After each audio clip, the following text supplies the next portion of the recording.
All right, process has gone a little slow because real life has been busy. But what we've done is I finished up the two Soviet impulses of game turn one, which is probably going to be the longest turns of the game, really game turns one and two. After that, the situation is going to take on such a shape that the game will move along at a much faster pace. So plan for turn one to take like the longest of any other turn in the game, because you have such an open setup for the Soviets or for the Warsaw Pact and a lot of decisions to make. And once you've made those decisions and committed, then things will begin to crystallize and take on a more permanent shape. But so far, things have gone decent for the Soviets. Not perfect. I made a mistake with the Soviets, and I had these two West German divisions trapped. There's one here and one here. And like an idiot, I forgot to put a airborne unit somewhere adjacent to one of these guys. Preferably, this would have been the ideal place to put him, because the zone of control for the air mobile units is a lot stickier. It costs 2 movement points to enter and exit from, and that would have locked these guys in that position out of supply. As it is now, in the impulse, the NATO first impulse, they're going to be able to get out of that position, because you got 6 movement points, 1 plus 1 plus 1 to exit and enter a normal ZOC, 2, 3, 4, 5, 6, and boom, just like that. They're able to get out of danger. And in the process, also put a pretty punishing attack on 2 Soviet divisions from the 10th Army, located in what's now a forward salient. And so there's a Soviet breakthrough that's happening kind of in the southern sector. And there's a breakthrough happening up in the North German plain. And I've kind of left more or less the center as a screen. And this might be able to be contained. And if this gets contained, NATO could turn the tables on the Soviets here. So the Soviets had a good opening sequence, but things could go sideways for them because of that dumb little mistake. You also probably notice that the counters are looking nicely rounded here. That's because I am clipping them as I go. So it is happening. It's just, just doing it as I go. By the way, I think some of you did catch the mistake. One thing I have noticed about the new map is that you really got to look closely to see the nation borders. It's showing up nice in the video, but trust me, in my normal game lighting here, it's not always easy to see that. And so I had these Italians just wandering through Switzerland. I was like, wait a minute, that's Zurich. What the heck, bro? What are we doing? Switzerland wouldn't allow that. So they were just up there buying chocolate, and then I had to kind of reset them and reorient their moves to a more legal route. So we've taken care of that. But with Austria being pretty much neutral and doing something different this time, Yugoslavia neutral, I've been a fan of taking the Soviets and just rolling through the Yugoslavia. You can, if you do this quickly enough, this can create a real problem for NATO.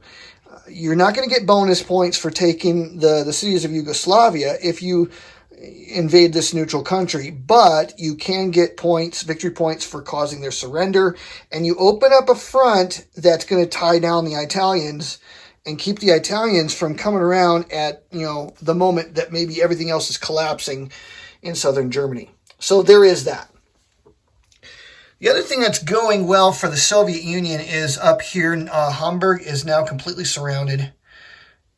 One thing that didn't go right, they had a 50-50 chance of knocking out the unit that is in Kiel and failed to do so. So the Marines are still not really able to use their amphibious movement anywhere in the Baltic naval zone yet. So Denmark's just kind of sitting where it's at, unengaged, because they know the hammer is about to fall, and have sent the bulk of the Polish army up to reinforce this, because a lot of this force is going to move up into Jutland and try to knock Denmark out really quickly. So that's gone fairly well. Airborne troops are still holding on to Bremen and the port north of Bremen. These airborne troops down here in Bierfeld are probably going to die a terrible death, because the Soviets could not break through to them, and that was due in large part to the air mobile ZOC that has been kind of tightening things up. The British Army of the Rhine is in a very dangerous position. They are actually technically isolated right now. But I think they can fight out of this. And there's enough heavy hitters in the area, I think, for the line to be reestablished here and for a counteroffensive to be mounted eventually, but not yet. NATO, I think, needs to hold on and be defensive here with a mobile reserve ready. So I'm kind of reluctant to commit the 2nd Armored Division just yet. I'd like to use them to, let's knock this guy out, try to kill that guy, but I'm reluctant to get him involved in a heavier battle. I'm also reluctant to involve the Belgians just yet because they are vulnerable to surrender and they're a handy reserve to have. I don't know if I want to put them on the front lines just yet. Meanwhile, down the central front here, the West German, the 5th Division, 12th Panzer, 5th and 12th Panzer, plus the 3rd Infantry and the 3rd Armor are in a really good spot to take on and really batter up a crack Soviet Guard Tank Army division. So that's probably going to be an all-out attack on him. I thought about doing a couple 2-to-1 attacks, but I got to remember, Warsaw Pact still has ground support aircraft available to them, and I think that it's probably better to do one big gang-up attack than to try to just get disruptions going. There is some value in taking disruption in order to inflict it on the Pact, because the Pact can never get back to zero disruption status. So that's something that's useful to remember as NATO. In this case, though, I think it's better just to beat the heck out of this guy here and shorten the line by that much and free up another division for a strategic mobile reserve. So that is the situation on the ground.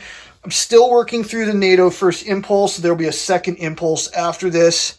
I did pull some guys back from the line in order to reassess things, how attacks go during the second impulse. I can move guys that aren't in a ZOC into another location and reestablish a line somewhere. So actually, I think I get to move everybody in the second NATO impulse. But anyways, I moved some guys out of position just so I can kind of reassess where things are going to go and how things are going to happen. There is a tank helicopter squadron here, regiment. I'm not sure what the technical term really ought to be. But anyways, it's the second of the 2nd Corps West German attack choppers. These guys right here have 3 disruption on them, which puts them in a really bad place. They'll be able to recover 2 of those 3 disruptions just by virtue of not being in an enemy ZOC because they weren't able to be pursued out of Nuremberg, I think is where it was, where they actually were. So they're in a position, they're going to be able to get that back. And in the meantime, I've got some supports that can help them out.